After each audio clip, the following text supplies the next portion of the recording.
Hi. Today we have to create a function that creates a list and the number n. And we have to return a list of the first n elements from the list. Here we are at the code editor. Here we have the list, the number n, and the list that we have to return. What is happening here? So when we print the first index of the array with the square brackets and the 0 to print out the first index, and the second one, which is indicated by the 1, that should be 1, and the third one,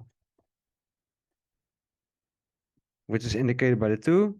As you can see, these are exactly the integers that should be included to the list, but how do we actually iterate through the list and append them to the list and return it? So what we can do is to iterate through the first 3 elements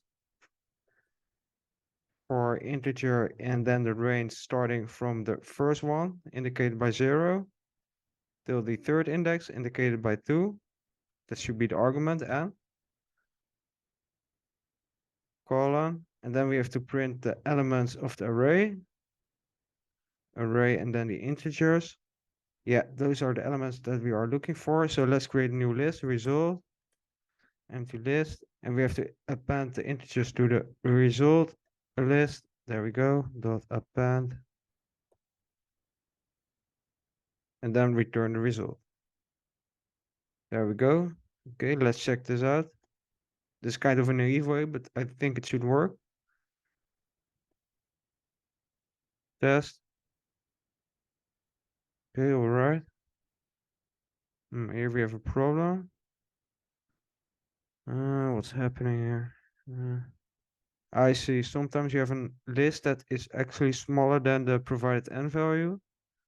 So we should build in a conditional statement. So if the length of the array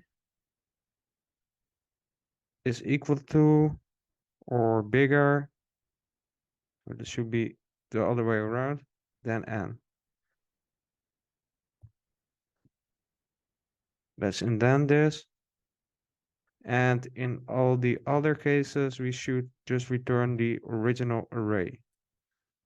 This one. Okay, let's test it out.